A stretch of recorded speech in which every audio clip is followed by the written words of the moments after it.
하나님 우리 아버지와 주 예수 그리스도로부터 은혜와 평강이 여러분에게 함께하길 바랍니다. 아멘. 네. 또 저곳에서 예배 드리는 것과 또 이곳에서 예배 드리는 것은 또 다른 분위기가 있는 것 같아요. 네. 오늘도 하나님께서 우리에게 주실 어느 곳이든지 하나님께서 주실 은혜들을 이 시간 기대하면서 함께 말씀을 나누었으면 좋겠습니다. 네, 사순절 이제 마지막 주간으로 접어듭니다. 내일부터 고난주간이 시작이 됩니다. 다른 절기들은요, 하나의 이름을 가지고 있어요. 성탄절, 성령 강림절, 이렇게 하나의 절기를 가지고 있는데, 오늘은 두 개의 이름을 가지고 있습니다. 하나는 종료주일이고 하나는 고난주일이에요. 그래서 교회는 오늘의 예배를 종료주일로 예배를 드릴지 고난주일로 예배를 드릴지 결정해야 합니다. 종료주일로 혹은 고난주일로 예배를 드리기를 결정하고 나면 읽어야 하는 본문이 달라지고 설교해야 하는 설교 내용들이 달라집니다. 저는 매해 종료주일로 예배를 드립니다.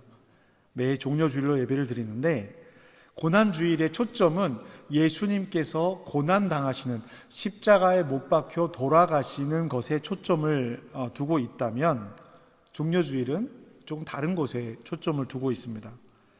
예수님께서 십자가의 고난으로 말미암아 우리에게 하나님의 사랑과 구원의 뜻을 나타나셨다, 십자가의 은혜, 여기에 초점을 두는 것이 고난주일입니다.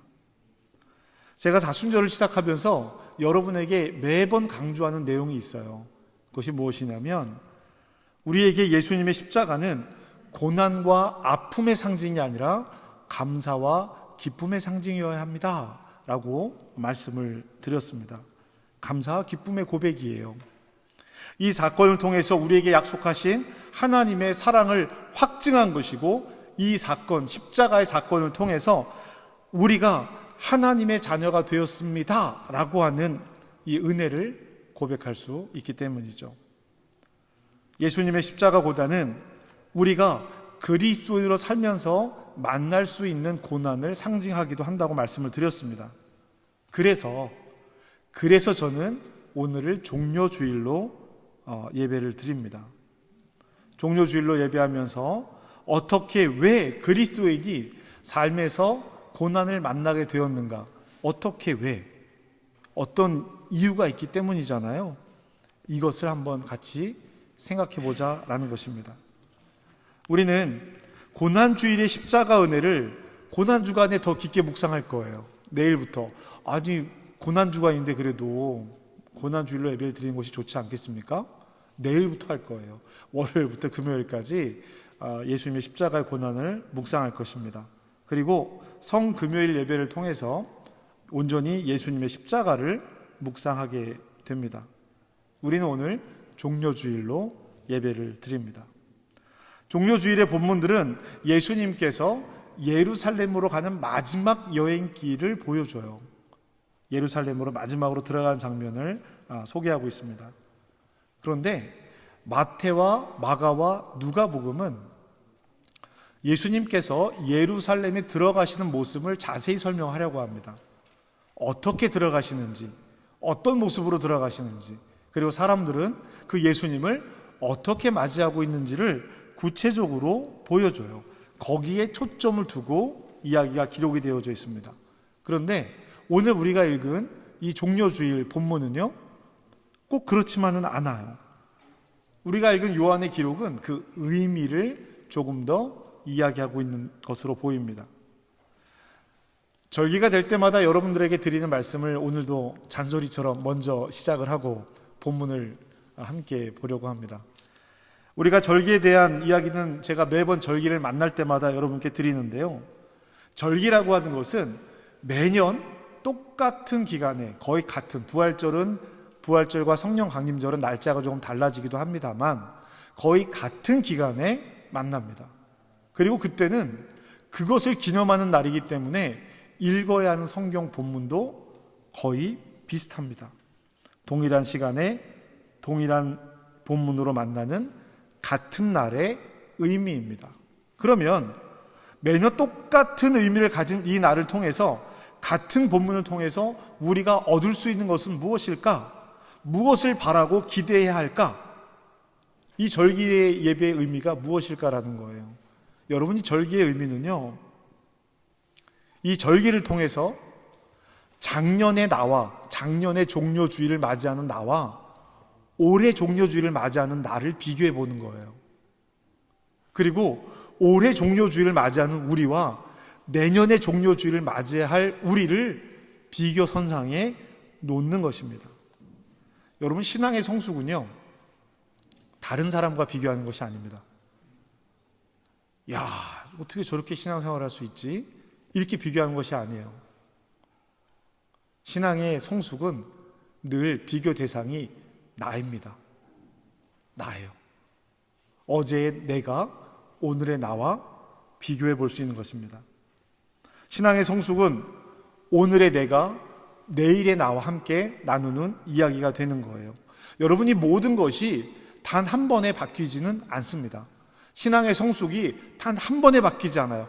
단 한 번에 바뀌는 것은 오직 한 가지 사건밖에 없습니다. 우리가 예수를 그리스도로 고백함으로 말미암아서 죄의 종이었다가 하나님의 자녀가 되는, 이거는 단 한 번에 바뀌는 사건이에요. 한 번에 바뀌는 일입니다.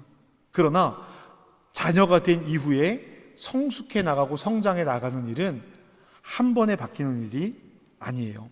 영적 어린아이로 태어난 이 거듭난 사람이 영적 소년으로, 영적 청년으로, 영적 장년으로 성장해 가야 합니다. 이 성장해 가는 시간들, 비교 대상이 누구예요? 나예요. 성장을 위해서 가장 중요한 것은 올해는 내가 더 성장하기 위해서 어떤 변화를 선택할 것인가, 이것입니다. 신앙의 성숙을 위해 지금 나에게 가장 중요한 것은 무엇일까? 지금 나의 신앙에서 가장 중요한 변화의 시점은 무엇인가? 이것을 생각하고 선택하는 것이 이 종료주일, 절기의 의미입니다. 그러면 그 선택에서부터 시작해서 한 걸음씩 성장해 나가는 거예요. 이것을 분명하게 결정하지 않으면, 올해는 내가 이 결정을 하겠어, 이것을 분명하게 결정하지 않으면 늘 고민만 하다가 시간이 다 지나가 버려요. 나는 신앙의 성숙을 위해서 무엇을 할 것인가? 나는 성숙한 신앙인이 되고 싶어. 예수님의, 하나님의 사랑받는 자녀가 되고 싶어. 어떻게를 결정하지 않으면 맨날 그것만 고민하다가 시간이 다 지나가 버리는 거예요. 아무것도 하지 못하고 시간이 지나가 버립니다. 여러분, 오늘 요한복음은요, 이 관점에서 읽으셔야 합니다. 우리 11장부터 시작되는 나사로와 마르다, 마리아의 집에 이야기가 있습니다. 그리고 예수님은 이제 그 집을 나와서 재촉해서 예루살렘으로 가세요. 마지막 일주일이 시작이 되는 것이죠. 말씀드린 것처럼 다른 복음서와는 다르게 요한복음서는요, 이 이야기를 굉장히 간략하게 이야기하고 있습니다. 12절 말씀에 보면은요, 예수님께서 예루살렘으로 가시고 많은 사람들이 그것을 보고 왔다라고 간략하게 기록이 되어져 있어요.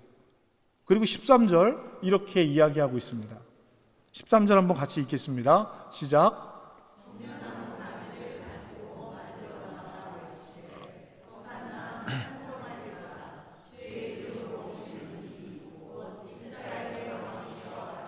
아멘.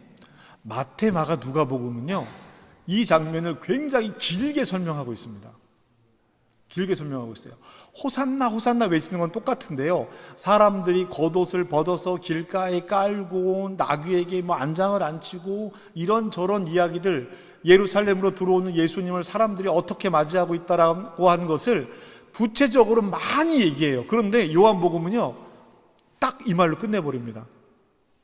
예수님께서 예루살렘에 오시고 종려나무 가지를 들고 나가서 호산나 호산나 하더라. 끝이에요. 그리고 또 재미있는 장면이 하나 있습니다. 마태, 마가, 누가에는요, 예수님께서 나귀를 타고 들어오시는데 이 나귀에 대한 이야기가 길게 나와 있어요. 너 저 안에 가서 묶여있는 나귀를 한번 끌고 와. 내가 맘대로 끌고 오면 됩니까? 주께서 쓰시겠다. 뭐 이렇게 얘기가 나오고 막 가서 정말 끌고 나오는 이야기가 나옵니다. 그런데 요한복음은요, 이렇게 얘기하고 끝나요. 예수는 한 어린 나귀를 보고 타시니.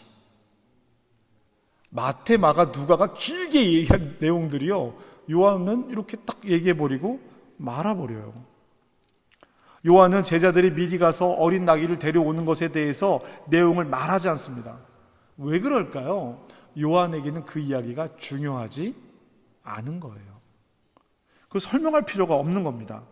예수님께서 나귀를 타셨어, 이것만 얘기하면 되는 거예요. 그러면 예수님께서 나귀를 왜 타셨어? 그게 15절에 나오는 말씀입니다. 성경 말씀에 예언된 것을 이루기 위해서 예수님께서 나귀를 타고 들어오셨어. 길게 설명하지도 않아요. 그것만 말하면 됩니다.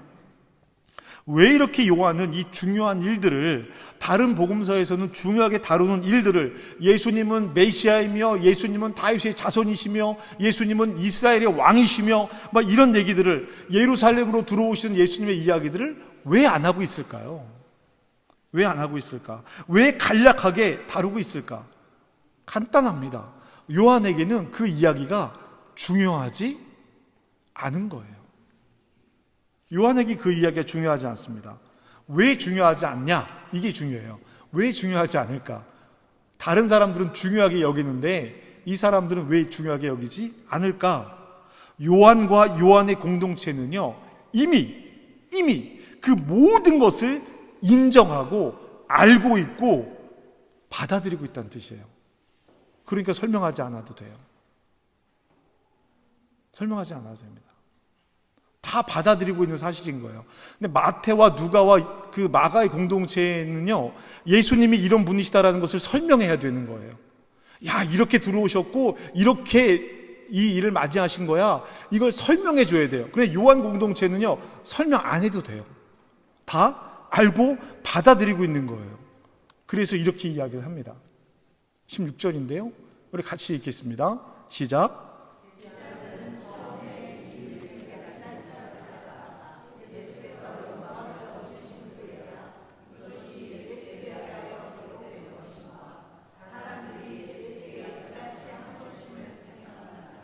아멘. 제가 지난주에도 말씀을 드렸어요. 나사로 이야기를 할 때 향유를 부었던 마리아의 집이라고 이 모든 사실을 알고 있다라고 하는 것을 이 요한은 숨기지 않습니다. 숨기지 않아요. 오늘 16절 말씀에도 보면은요, 처음에는 이란 말이 나와요. 처음에는 이 일의 의미를 깨닫지 못했어요, 제자들이요. 그런데 예수께서 영광을 받으신 이후에 이것이 뭐예요? 이것이 뭐예요? 말 타고 들어오고 나귀 타고 들어오고 호산나 하고 막 이랬던 이 모든 것들이 예수님에 대한 기록인 것을 깨달았고, 사람들이 와 하면서 호산나 호산나 다윗의 이름으로 오시는 이여 영광 받고 찬송할지어다 호산나 하더라, 이 이야기의 의미를 다 생각났다, 깨달았다라고 이야기합니다. 자, 여러분, 지금 이 요한은요, 이 복음서를 기록하면서 이미 다 지나간 일이라는 것을 숨기지 않고 드러내고 있어요. 이 이야기의 시점이 언제입니까? 제자들은 알지 못했는데 이제는 알아요. 그리고 제자들이 이제 안다라는 것을 이 이야기를 듣고 있는 사람들도 다 알아요. 그러니까 이 앞에 거는요, 다 지나간 일들, 이미 다 경험했던 일들을 이 사람들이 이야기하고 있는 거예요. 그래서 숨기지 않고 이 이야기를 하고 있습니다.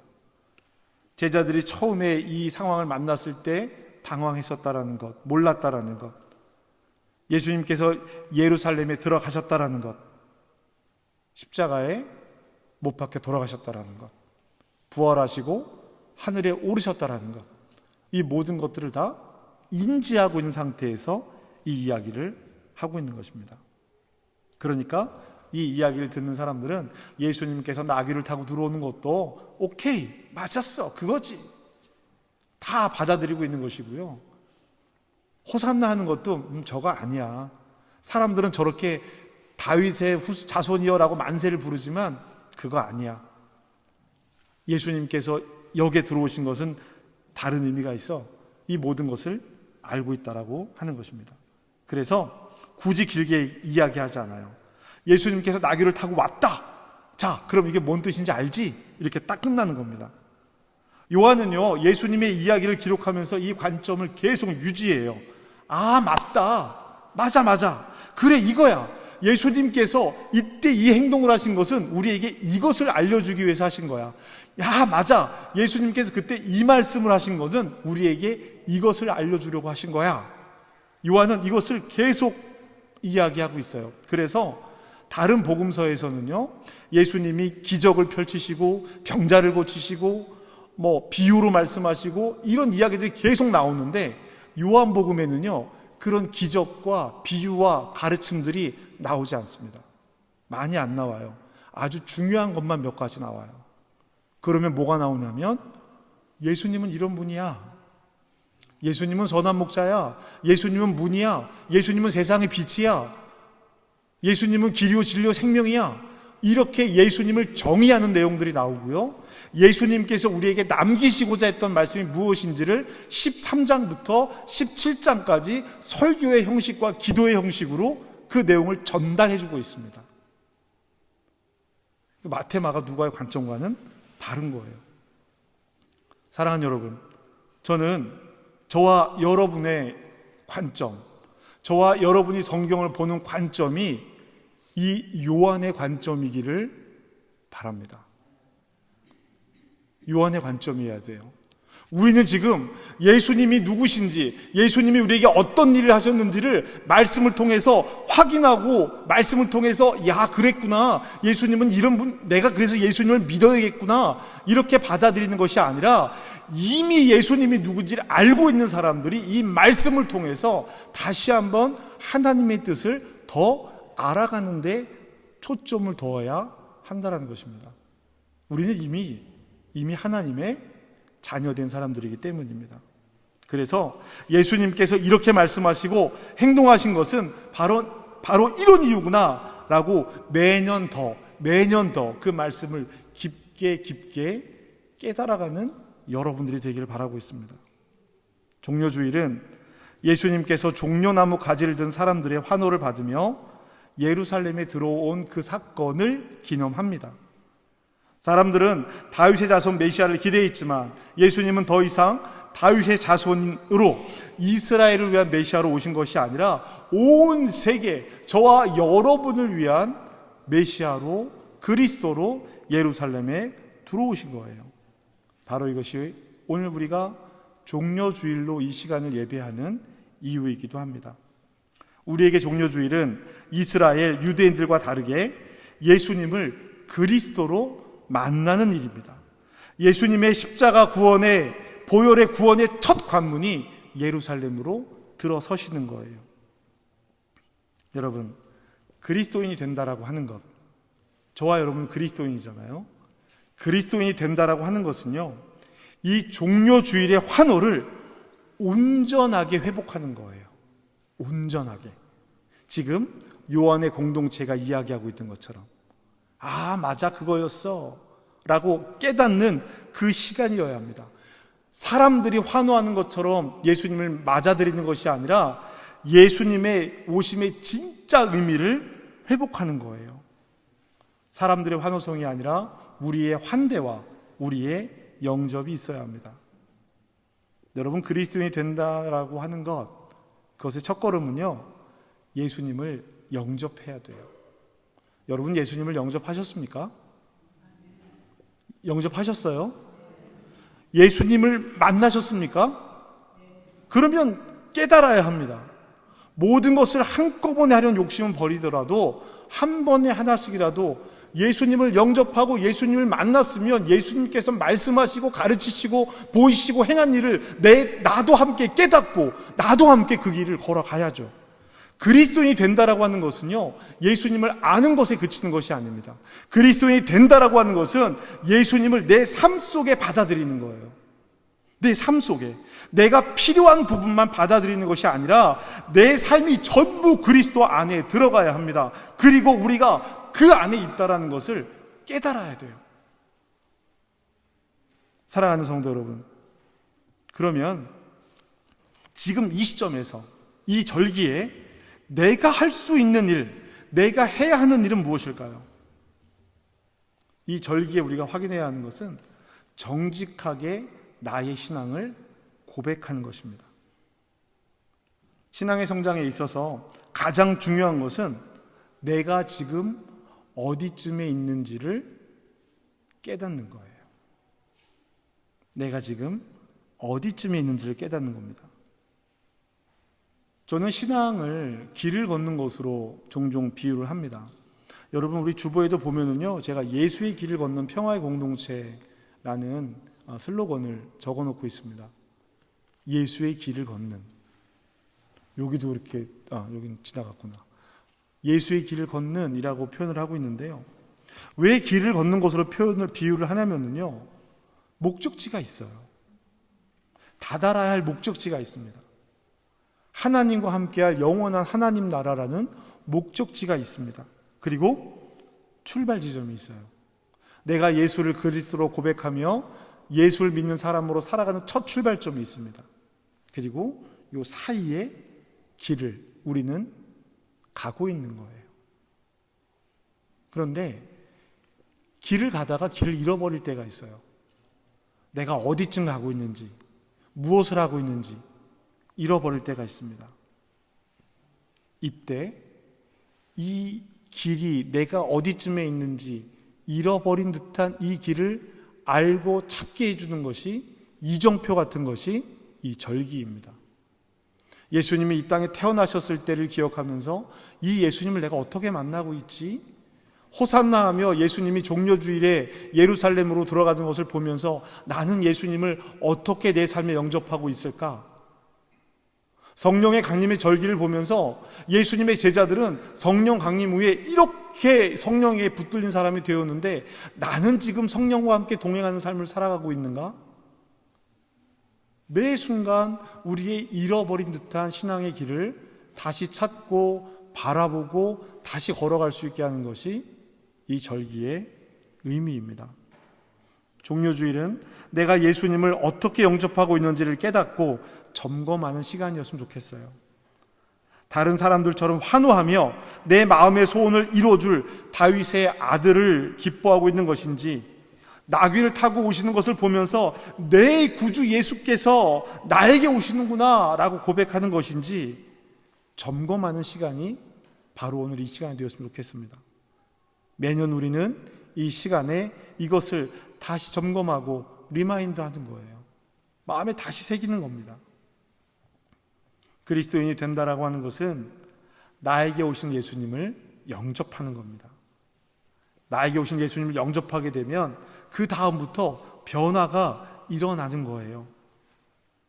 내일부터 시작되는 우리 고난주간 새벽 기도회는요, 매일 아침 제가 예수님께서 일주일간 보여주셨던, 오늘 종려주일을 시작으로 해서 일주일간 보여주셨던 이 일을 통해서, 오늘 제목이 그리스도인이 된다는 것인데 내일의 주제는 그리스도인이 되어가는 것이라는 주제를 가지고 한 주간 동안 금요일 아침까지 말씀을 나눌 겁니다. 내가 그리스도와 함께 십자가에 못 박혔나니 그런즉 이제는 내가 사는 것이 아니요 내 안에 계신 예수님께서 사시는 것입니다. 이제 내가 육체 가운데 사는 것은 나를 사랑하사 자기 몸을 버리신 하나님의 아들을 믿는 믿음 안에 사는 것입니다. 갈라디아서 2장 20절에 있는 이 고백이 우리 삶에서 어떻게 드러나고 어떻게 보여지고 주님 앞에 어떻게 고백되어야 하는지 함께 그 길을 찾아가 보는 것입니다. 사랑하는 성도 여러분, 예수의 길을 걷는 평화의 공동체를 이루며 살아가는 한민 공동체 여러분, 예수의 길을 걸어가면서 서로에게 힘이 되어주고 서로에게 격려가 되어주는 저와 여러분이 되기를 주님의 이름으로 축복합니다. 내년에 만날 종려주일은 올해보다 한 걸음 더 하나님 나라에 가까워져 있는 저와 여러분이 되기를 기대하고 소망합니다. 그러기 위해서 그냥 되지 않아요. 그러기 위해서 지금 여기에서 한 걸음만 더 하나님 나라에 가까워지고 한 걸음만 더 예수님에게 가까워지는 저와 여러분이 되시기를 주님의 이름으로 축복합니다. 그리스도인이 된다는 것, 하나님 나라에 이르는 것, 하나님 나라 백성으로 이 땅을 살아가는 것, 그 모든 일이 오늘 여기에서부터 딱 한 걸음만 더 나가면서 시작되기를 바랍니다. 그러면서 우리 이렇게 기도해야 되는 거예요. 주님, 나를 만나주세요. 주님, 내가 더 주님 곁으로 가기를 원합니다. 주님, 내가 주님의 뜻을 외면하지 않게 하시고 주님의 뜻을 오해하지 않게 해주세요. 주님의 뜻을 오해하지 않게 해주세요. 주님, 내가 내 고집으로 하나님 나라의 뜻을 외면하지 않게 하시고 내 삶의 평안을 위해 그리스도의 복음을 외면하지 않게 해주세요. 우리의 기도가 이런 기도가 되었으면 좋겠습니다. 내 삶을 욕망과 욕구로 채우지 않고 예수 그리스도께서 약속하신 성령으로 채우기를 바랍니다. 겉모습만 그리스도인이 되는 것이 아니라 참 그리스도인이 되기를 주님의 이름으로 바라고 또한 축복합니다. 여러분, 우리 이렇게 결단하는 이 시간, 이 한 주의 시간이 되기를 바랍니다. 주님의 고난은 우리의 구원의 시작입니다. 우리에게 주시는 하나님의 귀한 선물입니다. 기쁨과 감사로 받아들이는, 그리고 그 삶을 살아가기를 결단하는 저와 여러분 되시기를 주님의 이름으로 축복합니다.